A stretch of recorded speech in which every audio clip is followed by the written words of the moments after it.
Heading into the 2008 Chase for the Sprint Cup Championship, one word comes to mind: experience.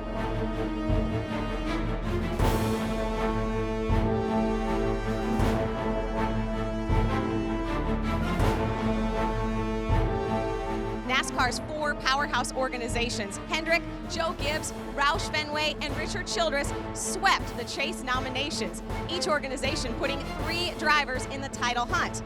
And each of those 12 drivers has been in this playoff format before. Let the chase begin. First stop on the 2008 Chase Tour, the New Hampshire Motor Speedway. Known as the Magic Mile, 12 drivers were hoping to pull a victory out of their hat.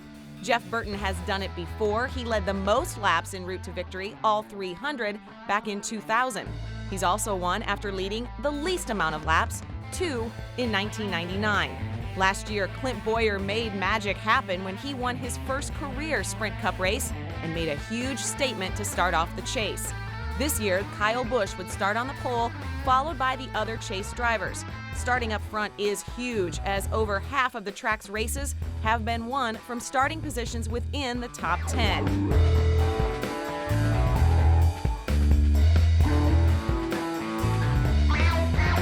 Denny Hamlin and crew chief Mike Ford made a decision to pit when nobody else did. We can't think about what the other guys are getting for fuel mileage. All we can do is look at our numbers, and the smart move was to come in pit. We couldn't risk running out. It was black and white as far as whether we can make it or not, but we thought it was black and white. Those other guys, we didn't think that they could make it, but they got a lot of cautions, they got a lot of breaks, and things worked out for the guys who wanted to stay out in their favor with all those wrecks. So we couldn't count on that. We were not going to bank on there being a bunch of caution laps like there were, so we had to make the smart play. Matt Kenseth is a Chase veteran. He and Jimmy Johnson, the only drivers to make the season-ending championship cutoff every year. But 2008 does not get started off on the right foot. Kenseth wrecks in New Hampshire. He would finish 40th. Yeah, that's not the way we wanted to go out with our Carhartt Fusion. All the guys were doing a really good job. We had good pit stops, good strategy, good adjustments today. We didn't have much to work with it. We were really slow yesterday, and overnight they made the car a lot better. We weren't going to be a factor to win, but we were going to get a decent finish out of it anyway, and try to go on next week. So it's not the time to have it happen, but those things happen. Yeah, it was it was pretty crazy, and everybody makes mistakes. I know I've made my share and caused my share of wrecks, so you hate to ever point fingers at anybody. But yeah, it was crazy. There were some of the lap cars that instead of being a one line or instead of being 3 wide, were trying to be 3 wide with one of the lead lap cars outside of them, and I saw somebody, I don't know if it was a 45 or who it was, get into 3 pretty deep, pretty low on the track, and get into the first car, and that seemed to start it. After being shut out of victory lane in the regular season, Greg Biffle made the first statement in the chase. Kyle Busch went from being 30 points up to falling 74 behind new leaders Carl Edwards and Jimmy Johnson. Busch's lead practically wiped out with that mechanical issue in Loudon. But now it's on to Dover, a track described as a 1-mile super speedway. Small in size, but huge on speed.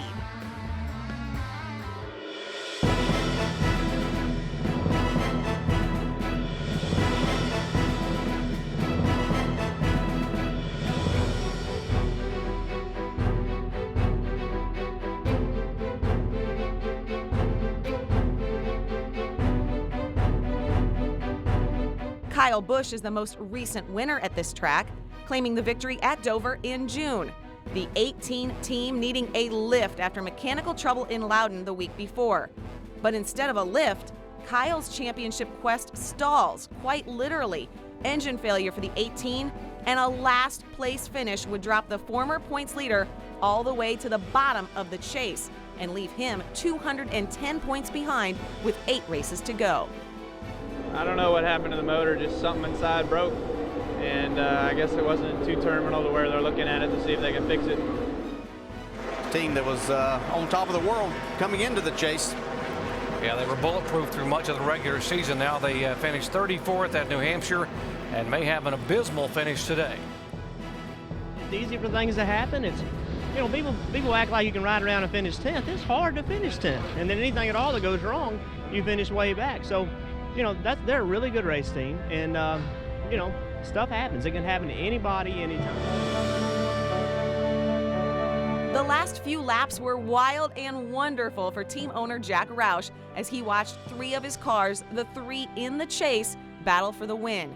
Greg Biffle, Matt Kenseth, and Carl Edwards gave Roush Fenway Racing fans plenty to cheer about as they finished 1, 2, 3. That's as hard as you can race one another. I mean, that was pretty cool, you know. Matt, right off the bat, we were running, and I blocked him a little bit. I thought, how's he going to take this? And he creamed me going down the back straightaway and shot me into turn 3 about 5 miles an hour faster than I wanted. And I thought, all right, this is going to be good. So that's fun. You show up at every race trying to win, and if you got a shot at the end of the race, you're going to drive as hard as you can possibly drive. No matter what, everybody wants to be standing down there in victory lane. These things are hard to win, so there's no, at least with me anyway, there's no such thing as, taking it easy and getting yourself out of position. You're going to race as hard as your car will let you go. Matt is so smart. That guy is the smartest race car driver I've ever raced with. And he knew that if he ran the top or the middle top, that I wasn't going to beat him.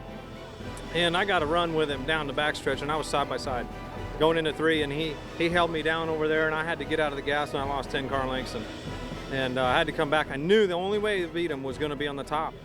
And Carl Edwards got up there, and he was on the bottom and passing a lap car, and I was able to go 3 wide on the lap car down there in turn 1. I knew that was it. And I just went to the gas, and I knew if I could get my nose outside him, I'd have the win. And I barely hung on by a thread, but I did it. It was hard to watch.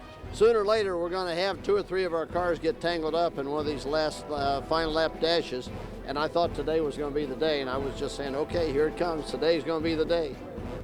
2 chase races, 2 Greg Biffle wins.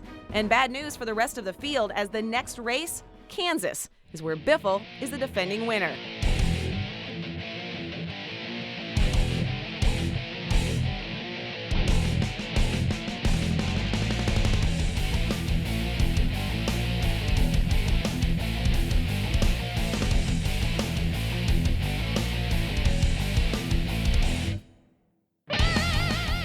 Gordon won the first 2 Kansas races in 2001 and 2002, and he is hungry, trying to score his first win of the 2008 season. When you got a car and a team that's as good as this one, you can't let somebody else get in there and drive it. Carl Edwards, the new points leader, is from nearby Missouri and has said because of his fans, he wants to win this race more than any other.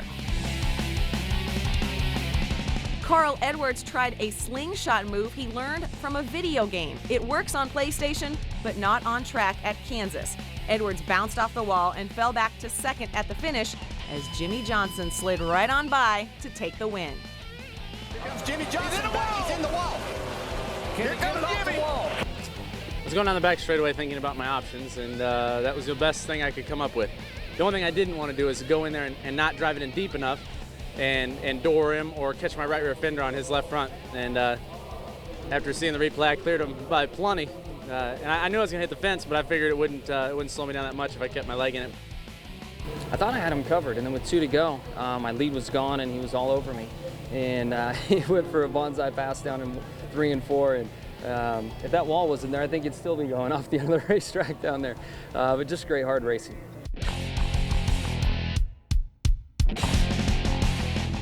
Jimmy Johnson led 124 of the 267 laps en route to the win at Kansas, his 5th win of the season and 38th of his career. It was Johnson's 12th win in 43 chase races, the most wins of all drivers. And just like everyone, you work all year to get your stuff ready and get in position for the championship battle at the end. And this team does a very good job of producing when it's time. And we've worked hard all year to get in this position.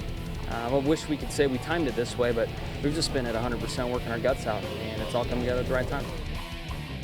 Greg Biffle's amazing chase run continues as he finished 3rd. We fought in tooth and nail, man. We did everything we could to this race car. And there at the end, man, I was elbows up like I had been the last 2 races, and that's all I had.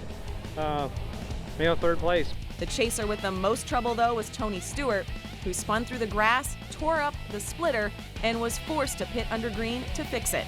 Stewart finished 40th.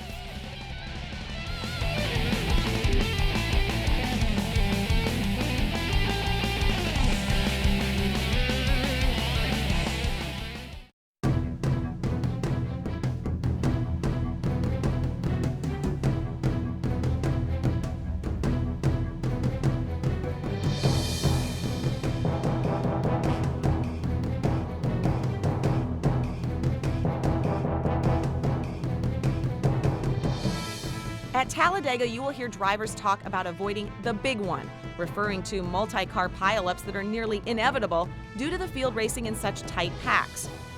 Carl Edwards triggered the wreck, which affected his teammates and chase contenders Matt Kenseth and Greg Biffle. These cars are organized so that with the bumpers that line up front and back, NASCAR let people push through the corners and push down the straightaways. They pushed one another all day. And I guess Carl got into Greg too hard, and he turned him sideways, and that caused the big wreck. Some days are harder than others. It's a real hard day. Talladega is a tough place. You come here and you run around the back, which they did, and try to stay out of trouble, trying to avoid somebody else's wreck, and then unfortunately you can be in making the charge for the front. You can get involved in your own wreck. It's pretty frustrating. You try to be as smart as you can all day, get yourself in position for a good finish, and just get wiped out from someone else's mistake. I was just pushing Greg as hard as I could. It's my fault. I apologize to everybody caught up in that wreck. I mean, we'd been pushing each other a lot, and it had been going really well. And he just, I just pushed him. I guess we got in exactly the wrong spot there going into 3, and he got real loose, and that was just the way it went. But it's my fault, and I feel bad that I took my teammates out. I know Matt's mad, and I'm sure Greg's mad, but you just do the best you can and hope for the best, and just didn't work out today. I always worry about the idiots when we come here, and I was the guy that caused that one. At the restrictor plate tracks, NASCAR has a rule that drivers cannot dip below the yellow line. On the last lap, Regan Smith did. He crossed the start-finish line first, but NASCAR penalized him and declared Tony Stewart the winner. You know, I knew that if I could just get back to the bottom when he started down that direction, if I could get there before he did, that I was going to be in good shape, and it worked out. Now, some believe Smith was forced down the track and therefore had no choice other than moving up and wrecking the field. Replay again, watch a 0-1. And he got forced down there. I mean, Tony Stewart actually forced him down a little bit. Well, yeah, if you're going to consider that he only, yeah. They are saying Tony Stewart has won the race. Tony Stewart is the official winner here at Talladega. They would not allow that pass below the yellow line. All right, guys, we finally got us one at Talladega. Woo! I don't know. I always got told that the rule is if you get forced down there, then you're the winner of the race. On the last lap, anything goes. They always say it in the driver's meeting, and that's what I was going with. I got forced down there, man. I had a nose inside of them, and I could have piled up the whole field, and I guess that would have been a cooler finish. I don't know.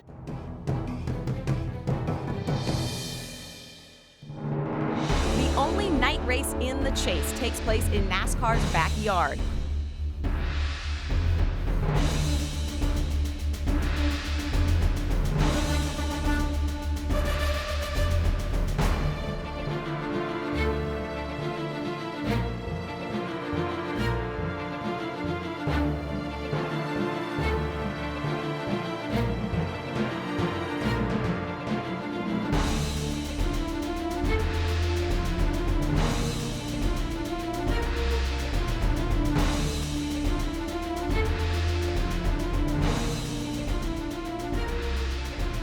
No organization sits closer or has had more success at this track than Hendrick Motorsports, specifically the Lowe's driver, Jimmy Johnson.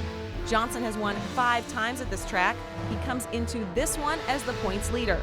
Once again, qualifying was rained out, meaning the toughest guy to beat at this track would start up front. Jimmy Johnson making his 250th Cup start on pole, with the rest of the chase drivers making up the first 6 rows. Edwards found himself in the hot seat in Charlotte. Edwards suffered ignition problems in this race. He would finish 33rd and would drop from 2nd to 4th in the point standings. Today's race didn't help at all, man. That car right there is a great race car. I don't know if we've ever had the problem that we had there, something with the ignition system. So very frustrating, but nobody got hurt at least, I guess.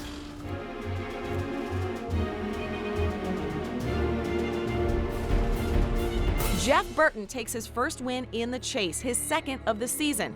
With the win, Burton moves into 2nd in the standings. One of the reasons he's in contention for a championship? Consistency. In all but 6 of the races this season, Burton has finished in the top 15. 41-year-old Jeff Burton hangs on and gets it done. Burton wins at Charlotte. Pit strategy paid off for Jeff Burton.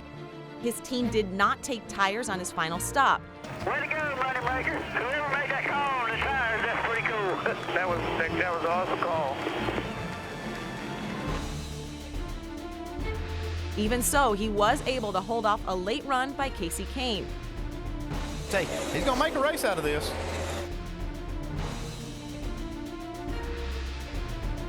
Kyle Busch was 4th, Jimmy Johnson 6th, Greg Biffle 7th, Jeff Gordon 8th, Tony Stewart was 11th, Clint Boyer finished 12th. Clint's teammate Kevin Harvick was 13th, Denny Hamlin 16th. Dale Earnhardt Jr. had a cut tire and finished 36th. Matt Kenseth was involved in an accident. He finished 41st. There was a wreck and I slowed down and moved down the track, so I knew they were going to be coming off the wall, and I just got ran over from behind, so just wasn't a lot I could really do there.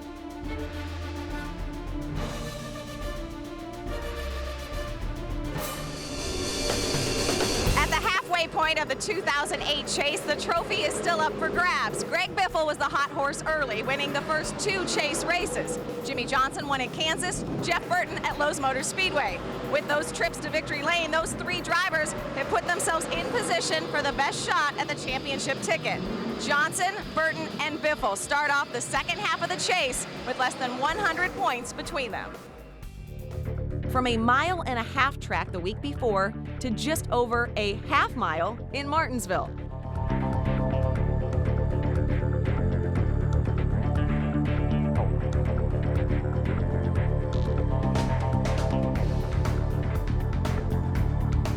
to the green flag at Martinsville, Virginia. Contact. Get into the 26 of Jamie McMurray. Bumping and rubbing and pushing and shoving. Oh, a little contact. Get into the left rear right there. The Martinsville Speedway is one of NASCAR's oldest and most storied tracks, but like Talladega, it's also a racetrack that can jump up and bite you. When I first came here, I got into turn 1. I thought, you got to be kidding me. I mean, there's no way we're going to race. I mean, you have to turn that corner, 500 times. Every time I've come back, I feel like I've gotten better. With long straightaways and tight turns, drivers have to do a lot of braking at Martinsville. It's a track that can literally make or break a championship season. Johnson has a huge advantage at the tiny track. He has won 3 of the last 4 races there. Throughout the race, strategies are going to play out and you're going to lose track position.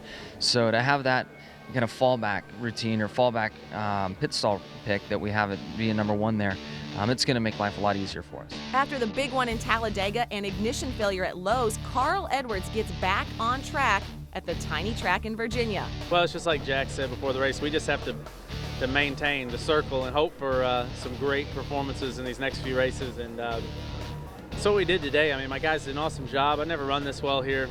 I was kind of dreading it a little bit. I wasn't sure what to expect, but everybody did a great job with the Office Depot team, and it's fun. I just, I guess we're getting closer. Jimmy Johnson picks up his 6th win of the season and puts a huge gap on the rest of the field in points. Johnson's teammates Dale Earnhardt Jr. and Jeff Gordon finished 2nd and 4th. Yeah, I didn't have a good enough drive up off the corner to catch Jimmy. They had such an excellent race car. And we were good on a real long run, like 80 to 100 laps. And it's rare you get one of those. Jimmy Johnson turned in a dominating performance, leading the most laps and winning for the 5th time at this track. I just found the right rhythm and just kept laying down laps. Was aggressive at certain times. I wanted to make sure that we led the most laps today, and really fought hard for that stuff and tried to keep the at the start of the race at 31, 16, 99. Those guys behind me as well, so they couldn't lead a lap. And it's not often you have a car like we did today.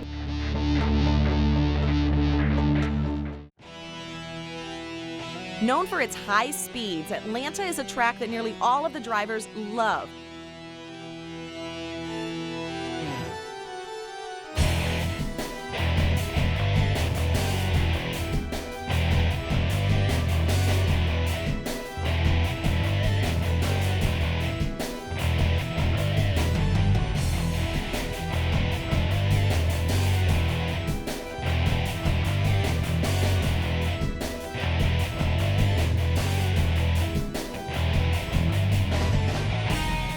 But nobody drives in with a bigger smile than Jimmie Johnson.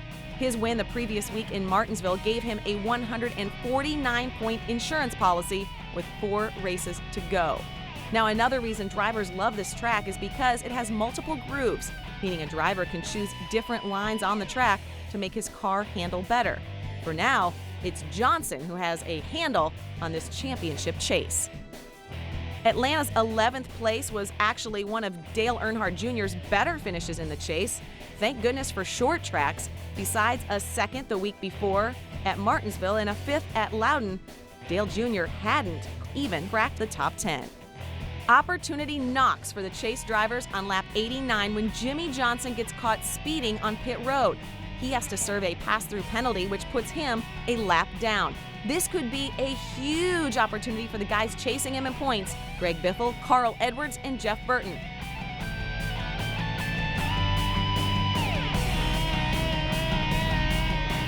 Carl Edwards won in Atlanta. It was the 6th Atlanta victory for Roush Fenway Racing. It was Carl's 7th win of the year, second only to Kyle Busch, who has 8 wins on the season.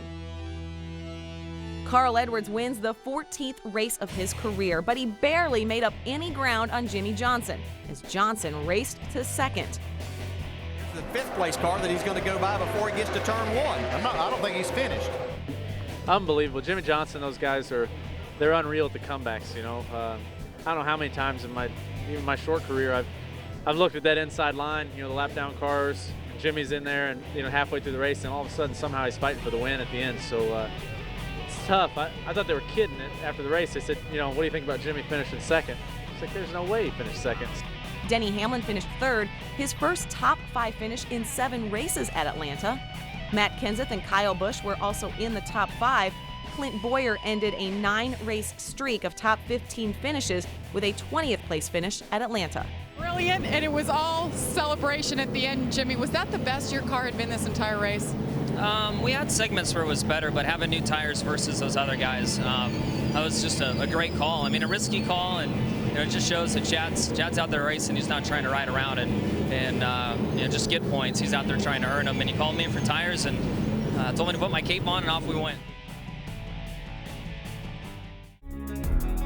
We are just moments away from the start of today's Dickies 500 here at Texas Motor Speedway.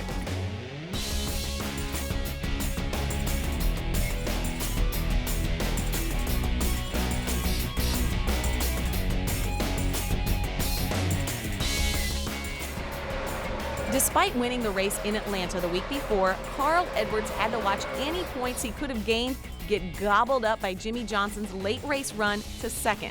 Jimmy's doing a really good job, but you know, this is auto racing. There's a lot of miles left in this season, and so many things can happen in just a few races. You know, we've seen it happen to us, to the 18 team. You know, a couple weeks can really shake things up. So we just have to go out, be aggressive, win, hopefully, a lot of races, and hope that it works out. That meant Johnson would head to the Lone Star State, basically all alone up top. 183 points separating Johnson from Edwards, nearly an entire race total. But Edwards won at Texas in the spring. He would try to cowboy up once again. I think that they've been the dominant team since they put that team together. Honestly, I mean, they didn't win it every year, but they're going on 3 straight, and they've been the guys to beat. Even the year we won it, I mean, they were pretty dominant. I think it was just a little bit earlier in Jimmy's deal, and maybe had made a couple mistakes, or maybe they had a couple mistakes. The team, I don't really remember, but they've just they've been able to learn by all that, and they never really slip up, and it just seems like everything they do works out. Carl Edwards wins back-to-back chase races, and he does it with a risky move. Edwards and crew chief Bob Osborne electing to gamble on their fuel mileage. Edwards ran the final 69 laps without pitting. I like his chances from here. They're gonna win. Wow, what a call. He's gonna make it. What a call. Coming out of turn 4, what a call. Carl Edwards gets it done and wins at Texas. We were very close. You know, we got great fuel mileage. These Roush Yates engines are amazing. Amazing power, amazing fuel mileage. Nothing like a Ford engine, that's for sure. But couldn't believe it. You know, can't believe this thing came down to a few mileage. Led a bunch of laps. Had a great time. Got too tired there at the end and thought we blew it. But a few mileage came around. I'm pretty happy. Carl Edwards matches Kyle Busch with 8 season wins. Carl also becomes the first driver to ever sweep a season at Texas. I don't know what to say. It just my guys did a great job. We took off there for a while. We made probably the wrong call getting 4 tires, but Bob came up with a way to win that thing anyway. That was great. With the win, though, Edwards shaved 77 points off of Jimmy Johnson's lead.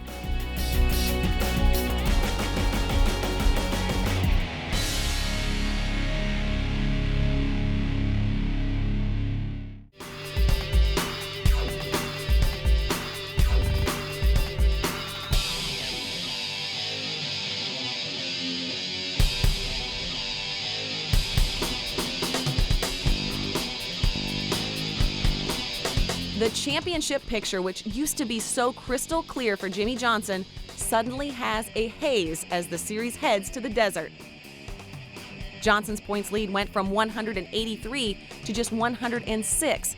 Now, it's still a large chunk, but all of a sudden, Carl Edwards has a ray of hope. You know, as long as we maintain or gain some ground, I feel like we have a great chance at Miami, you know, just based on the probability that, you know, anything can happen.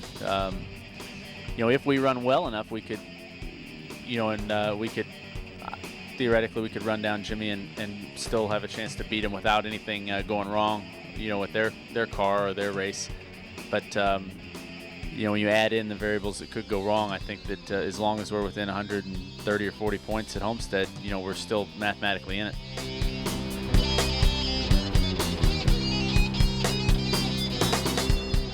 I mean, obviously, you have to be aware of what's going on and what's happening during the event. If something was to happen to the 99, obviously, the way that we would approach the race would be a little bit different. But we've got to do everything we can to build the fastest race car that we can. That way, when we get out on the racetrack, we can kind of dictate what it is that we want to do. If you get yourself into a position where you're struggling to go fast, then you kind of put yourselves in a danger zone to where you don't want to be.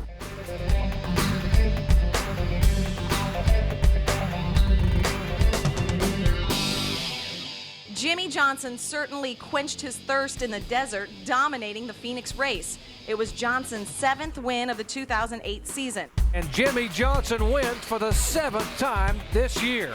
Carl Edwards was close behind, finishing 4th, but with Johnson's win, the final race is really all but a formality. You know, Jimmy's doing a great job. If you know, if he were to have some real terrible luck in Homestead, we still have a chance, but you know, they did their jobs tonight. We did the best we could. They're just too big of a spread right now.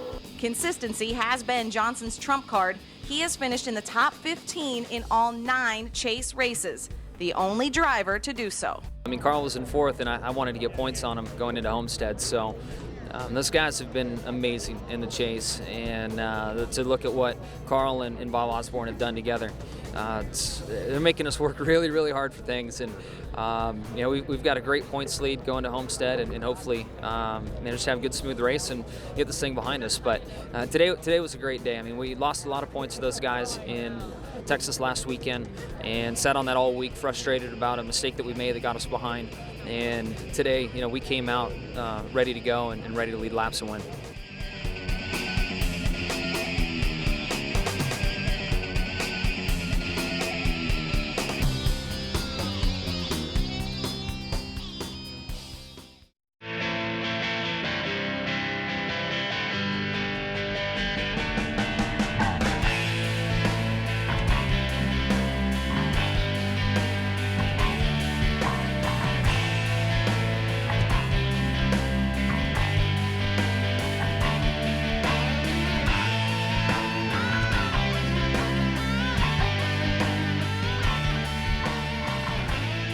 The 2008 Chase for the Sprint Cup Championship wraps up here at Homestead Miami Speedway.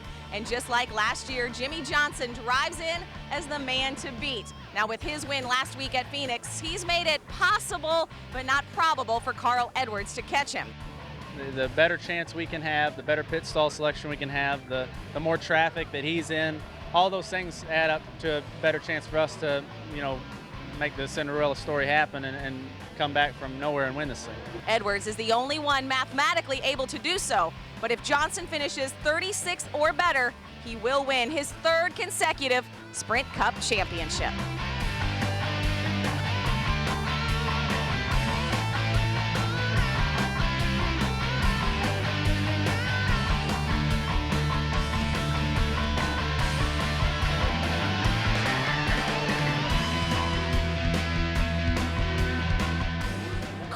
Edwards came into the season finale 141 points behind Jimmy Johnson. All he could do is win the race and let fate decide the rest. Well, that's exactly what Carl did. He won the race, but still came up 69 points short of Jimmy Johnson in the championship.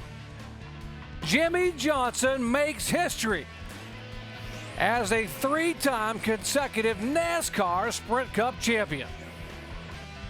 When Jimmy Johnson was a young off-road racer in California, he said he just wanted to find a job in NASCAR.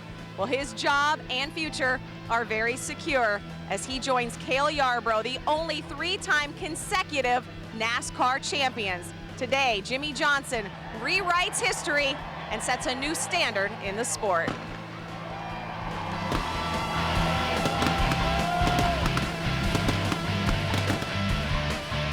Very proud of what we've done and want to take this offseason to enjoy where we're at. But I know these guys got the fire in them to come back and do it again next year.